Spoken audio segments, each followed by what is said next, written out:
ಅವಲಕ್ಕಿ ಹಾಗೆ ಆಲೂಗಡ್ಡೆನ ಬಳಸ್ಕೊಂಡು ಇವತ್ತೊಂದು ಸೂಪರ್ ಕ್ರಿಸ್ಪಿಯಾಗಿರುವಂತಹ ಸ್ನ್ಯಾಕ್ಸ್ ಮಾಡೋದನ್ನು ತೋರಿಸ್ತಾ ಇದ್ದೀನಿ. ನಮಸ್ತೆ ಎಲ್ಲರಿಗೂ, welcome back to my channel. ಇದಕ್ಕೆ ಯಾವುದೇ ರೀತಿಯ ಬ್ರೆಡ್ ಕ್ರಮ್ಸ್ ಆಗಲಿ ಅಥವಾ ಬ್ರೆಡ್ ಆಗಲಿ ಬೇಕಾಗಿಲ್ಲ. ತುಂಬ ಈಸಿಯಾಗಿ ಮನೆಯಲ್ಲಿರುವಂತಹ ಸಾಮಗ್ರಿಗಳಿಂದ ಮಾಡ್ಕೋಬೋದು. ಮಾಡೋದಕ್ಕೆ ತುಂಬಾ ಈಸಿ, ಹೊರಗಡೆ ಕ್ರಿಸ್ಪಿಯಾಗಿ ಒಳಗಡೆ ಸಾಫ್ಟಾಗಿ, ಟೇಸ್ಟ್ ಅಂತೂ ತುಂಬಾ ಚೆನ್ನಾಗಿರುತ್ತೆ. ತಡ ಮಾಡದೆ ರೆಸಿಪಿ ಸ್ಟಾರ್ಟ್ ಮಾಡೋಣ. ಒಂದು ಬೌಲ್ಗೆ ಗಟ್ಟಿ ಅವಲಕ್ಕಿನ ಹಾಕ್ಕೊಳ್ತಾ ಇದ್ದೀನಿ. ಇಲ್ಲಿ ಸುಮಾರು 2 ಕಪ್ ಆಗುವಷ್ಟು ಗಟ್ಟಿ ಅವಲಕ್ಕಿ ಇದೆ. ಇದಕ್ಕಿವಾಗ ನೀರು ಹಾಕ್ಕೊಳ್ತಾ ಇದ್ದೀನಿ. ನೀರು ಹಾಕಿ ಒಂದೆರಡು ಸಾರಿ ಚೆನ್ನಾಗಿ ಇದನ್ನು ವಾಶ್ ಮಾಡ್ಕೋಬೇಕು. ಈ ಗಟ್ಟಿ ಅವಲಕ್ಕಿಯಿಂದ ಸಾಕಷ್ಟು ಸ್ನ್ಯಾಕ್ಸ್ ಹಾಗೆ ಬ್ರೇಕ್ಫಾಸ್ಟ್ ರೆಸಿಪಿಗಳನ್ನು ಮಾಡ್ಬೋದು. ನೋಡಿ, ಈ ಥರ ವಾಶ್ ಮಾಡಿಕೊಂಡು ನೀರನ್ನೆಲ್ಲ ಡ್ರೈ ಮಾಡಿ ಇಟ್ಕೊಂಡಿದ್ದೀನಿ. ಲಿಡ್ ಕ್ಲೋಸ್ ಮಾಡಿ 5 ನಿಮಿಷ ಅವಲಕ್ಕಿನ ಹಾಗೆ ಬಿಡ್ತಾ ಇದ್ದೀನಿ.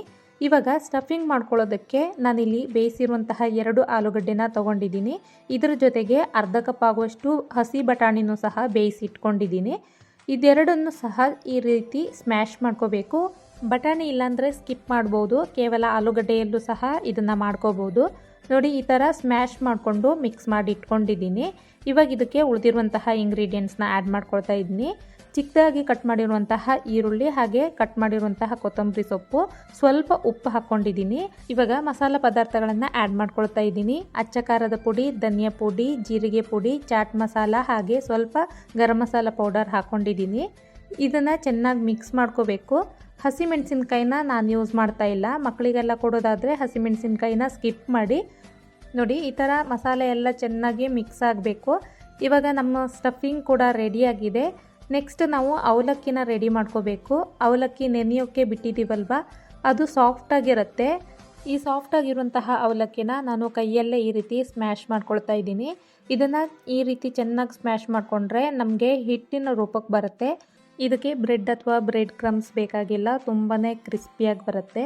ನೋಡಿ, ಈ ಥರ ಸ್ಕ್ವೀಸ್ ಮಾಡಿ ರೆಡಿ ಇಟ್ಕೊಂಡಿದ್ದೀನಿ. ಇವಾಗ ಇದಕ್ಕೆ ನಾನು ಸ್ವಲ್ಪ ಕಾರ್ನ್ಫ್ಲೋರ್ ಹಾಕ್ಕೊಳ್ತಾ ಇದ್ದೀನಿ. ಕಾರ್ನ್ಫ್ಲೋರ್ ಇಲ್ಲ ಅಂತ ಹೇಳಿದ್ರೆ ಕಡಲೆ ಹಿಟ್ಟನ್ನು ಸಹ ಯೂಸ್ ಮಾಡ್ಬೋದು. 1/4 ಕಪ್ ಆಗುವಷ್ಟು ಹಿಟ್ಟು ಹಾಕ್ಕೊಂಡ್ರೆ ಸಾಕು, ಬೈಂಡಿಂಗ್ ತುಂಬ ಚೆನ್ನಾಗಿ ಬರುತ್ತೆ. ಇದಕ್ಕೆ ಸ್ವಲ್ಪ ಉಪ್ಪು ಹಾಗೆ ಸ್ವಲ್ಪ ಕಾಳು ಮೆಣಸಿನ ಪುಡಿ ಹಾಕಿದ್ದೀನಿ. ಹಾಗೆ ಸ್ವಲ್ಪ ನೀರು ಹಾಕ್ಕೊಂಡು ಚೆನ್ನಾಗಿ ಮಿಕ್ಸ್ ಮಾಡ್ಕೊಳ್ತಾ ಇದ್ದೀನಿ. ಈ ಹಿಟ್ಟನ್ನು ನಾವು ಚಪಾತಿ ಹಿಟ್ಟಿಗಿಂತ ಸ್ವಲ್ಪ ತಿಕ್ಕಾಗಿ ರೆಡಿ ಮಾಡ್ಕೋಬೇಕು. ನೋಡಿ, ಒಂದು 5 ನಿಮಿಷ ಚೆನ್ನಾಗಿ ನಾದ್ಕೊಂಡಿದ್ದೀನಿ. ಇದಕ್ಕೆ ಸ್ವಲ್ಪ ಅಡುಗೆ ಎಣ್ಣೆನ ಹಾಕ್ಕೊಂಡು ಮತ್ತೆ ನಾದ್ಕೊಳ್ತಾ ಇದ್ದೀನಿ. ತುಂಬಾ ಸಾಫ್ಟಾಗಿ ಬರಬೇಕು. ನೋಡಿ, ಈ ಥರ ಸಾಫ್ಟಾಗಿರುವಂತಹ ಹಿಟ್ಟು ರೆಡಿಯಾಗಿದೆ. ನೆಕ್ಸ್ಟ್ ನಾನು ನಿಂಬೆ ಹಣ್ಣಿನ ಗಾತ್ರದಷ್ಟು ಹಿಟ್ಟನ್ನು ತಗೊಂಡು ಕೈಯನ್ನು ಸ್ವಲ್ಪ ಒದ್ದೆ ಮಾಡಿಕೊಂಡು ಈ ರೀತಿ ಪ್ರೆಸ್ ಮಾಡ್ಕೊಳ್ತಾ ಇದ್ದೀನಿ. ಇದನ್ನು ಒಂದು ರೀತಿ ಶೀಟ್ ಥರ ನಾವು ಮಾಡ್ಕೋಬೇಕು. ಇದ್ರ ಒಳಗಡೆ ನಾವು ಸ್ಟಫಿಂಗ್ ಮಾಡ್ಕೋಬೇಕು. ಹಾಗಾಗಿ ಈ ಥರ ಶೀಟ್ ರೆಡಿ ಮಾಡ್ಕೋಬೇಕು. ಎಷ್ಟಾಗುತ್ತೆ ಅಷ್ಟು ತೆಳುವಾಗಿ ಇದನ್ನು ನಾವು ಪ್ರಿಪೇರ್ ಮಾಡ್ಕೋಬೇಕು. ಇವಾಗ ಶೀಟ್ ರೆಡಿಯಾಗಿದೆ. ರೆಡಿ ಮಾಡಿಟ್ಟಿರುವಂತಹ ಸ್ಟಫಿಂಗಲ್ಲಿ ಸ್ವಲ್ಪ ತಗೊಳ್ತಾ ಇದ್ದೀನಿ. ನಾವು ಅವಲಕ್ಕಿ ಏನು ತೊಗೊಂಡಿರ್ತೀವಿ ಅದಕ್ಕಿಂತ ಕಡಿಮೆ ಸ್ಟಫಿಂಗ್ ತೊಗೋಬೇಕು.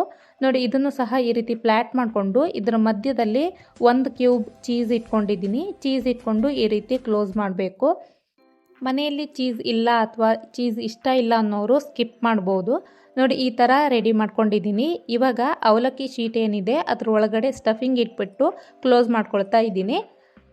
ಇದನ್ನು ಫೋಲ್ಡ್ ಮಾಡುವಾಗ ಕೈಯನ್ನು ಸ್ವಲ್ಪ ಒದ್ದೆ ಮಾಡಿಕೊಂಡು ನೀಟಾಗಿ ಫೋಲ್ಡ್ ಮಾಡ್ಕೊಳ್ಳಿ. ಯಾವ ಕಡೆಯೂ ಗ್ಯಾಪ್ ಉಳಿಬಾರ್ದು. ನೀಟಾಗಿ ಈ ರೀತಿ ಫೋಲ್ಡ್ ಮಾಡ್ಕೋಬೇಕು. ಇದನ್ನು ಸ್ವಲ್ಪ ಕೈಯಲ್ಲೇ ಈ ರೀತಿ ರೋಲ್ ಮಾಡಿಕೊಂಡ್ರೆ ನೀಟಾಗಿ ಸೆಟ್ ಆಗುತ್ತೆ. ನೋಡಿ, ಇದೇ ಥರ ನಾನು ಒಂದು 4-5 ರೆಡಿ ಮಾಡಿ ಇಟ್ಕೊಂಡಿದ್ದೀನಿ. ಈಸಿಯಾಗಿ ಕರಿಬಹುದು. ಇವಾಗ ಇದನ್ನು ಬಿಸಿಯಾಗಿರುವಂತಹ ಎಣ್ಣೆಗೆ ಹಾಕ್ಕೊಳ್ತಾ ಇದ್ದೀನಿ. ಇದನ್ನು ನಾನು ಹೈ ಫ್ಲೇಮಲ್ಲೇ ಕರಿತಾ ಇದ್ದೀನಿ. ಒಳಗಡೆ ಸ್ಟಫಿಂಗ್ ಆಲ್ರೆಡಿ ಬೆಂದಿರೋದ್ರಿಂದ ಹೊರಗಡೆ ಜಾಸ್ತಿ ಹೊತ್ತು ಬೇಯಿಸುವಂತಹ ಅವಶ್ಯಕತೆ ಇಲ್ಲ. ಹಾಗಾಗಿ ಇದನ್ನು ಹೈ ಫ್ಲೇಮಲ್ಲಿ ಆ ಕಡೆ ಈ ಕಡೆ ಟರ್ನ್ ಮಾಡ್ಕೊಳ್ತಾ ಫ್ರೈ ಮಾಡ್ಕೊಳ್ತಾ ಇದ್ದೀನಿ. ನೋಡಿ, ಒಂದು ಸಾರಿ ಸ್ವಲ್ಪ ಹೊತ್ತು ಫ್ರೈ ಆದ ನಂತರ ಇದನ್ನು ಇನ್ನೊಂದು ಕಡೆ ಟರ್ನ್ ಮಾಡ್ಕೋಬೇಕು. ಇದನ್ನು ಇದೇ ರೀತಿ ಶೇಪಲ್ಲಿ ಮಾಡ್ಕೋಬೇಕು ಅಂತ ಏನಿಲ್ಲ, ಬಾಲ್ ಸೈಜಲ್ಲಿ ಸಹ ಮಾಡ್ಕೋಬೋದು. ನೋಡಿ, ಈ ಥರ ಹೈ ಫ್ಲೇಮಲ್ಲಿ ಇದನ್ನು ಆ ಕಡೆ ಈ ಕಡೆ ಟರ್ನ್ ಮಾಡ್ಕೊಳ್ತಾ ನಾನು ಫ್ರೈ ಮಾಡ್ಕೊಳ್ತಾ ಇದ್ದೀನಿ. ಸ್ವಲ್ಪ ಗೋಲ್ಡನ್ ಕಲರ್ ಬರೋ ತನಕ ಫ್ರೈ ಮಾಡಿಕೊಂಡ್ರೆ ಸಾಕು. ಹೊರಗಡೆ ಕ್ರಿಸ್ಪಿ ಆಗ್ತಾ ಇದ್ದ ಹಾಗೆ ಇದನ್ನು ತೆಗಿಬೇಕು.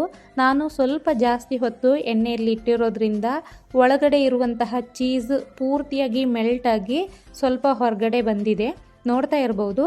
ಅದಕ್ಕೆ ಸ್ವಲ್ಪ ಕ್ರಿಸ್ಪಿ ಆಗ್ತಾ ಇದ್ದಾಗೆ ಇದನ್ನು ಹೊರಗಡೆ ತೆಗೆದ್ಬಿಡಿ. ಸೂಪರ್ ಕ್ರಿಸ್ಪಿಯಾಗಿರುವಂತಹ ನಮ್ಮ ಸ್ನ್ಯಾಕ್ಸ್ ರೆಡಿಯಾಗಿದೆ. ನೋಡ್ತಾ ಇರ್ಬೋದು, ಒಳಗಡೆ ಇರುವಂತಹ ಚೀಸ್ ಕೂಡ ಮೆಲ್ಟ್ ಆಗಿದೆ. ಹೊರಗಡೆ ತುಂಬಾ ಕ್ರಿಸ್ಪಿಯಾಗಿ ಒಳಗಡೆ ಸಾಫ್ಟಾಗಿದೆ. ಎಣ್ಣೆಯಲ್ಲಿ ಫ್ರೈ ಮಾಡೋಕ್ಕೆ ಇಷ್ಟ ಇಲ್ಲ ಅಂದರೆ ನೀವು ಏರ್ ಫ್ರೈಯರ್ ಇದ್ದರೆ ಅದರಲ್ಲಿ ಸಹ ಫ್ರೈ ಮಾಡ್ಬೋದು, ತುಂಬಾ ಚೆನ್ನಾಗಿರುತ್ತೆ. ಮಕ್ಕಳ ಟಿಫನ್ ಬಾಕ್ಸಿಗೆ ಇದನ್ನ ಹಾಕಿ ಕೊಡ್ಬೋದು. ಇದ್ರ ಜೊತೆಗೆ ಕೆಚಪ್ ಇದ್ದರೆ ಇನ್ನೂ ಚೆನ್ನಾಗಿರುತ್ತೆ, ಇಲ್ಲಾಂದರೆ ಹಾಗೆ ಕೂಡ ತಿನ್ಬೋದು. ಕ್ರಿಸ್ಪಿಯಾಗಿ ಟೇಸ್ಟಿಯಾಗಿರುತ್ತೆ. ಈ ರೆಸಿಪಿ ನಿಮ್ಗೆ ಇಷ್ಟ ಆದರೆ ಇವತ್ತೇ ಟ್ರೈ ಮಾಡಿ, ಹಾಗೆ ಕಮೆಂಟ್ ಮಾಡಿ ತಿಳಿಸಿ. ವಿಡಿಯೋ ಇಷ್ಟ ಆದರೆ ಲೈಕ್ ಮಾಡಿ, ಚಾನಲ್ನ ಫಾಲೋ ಮಾಡಿ. Thanks for watching.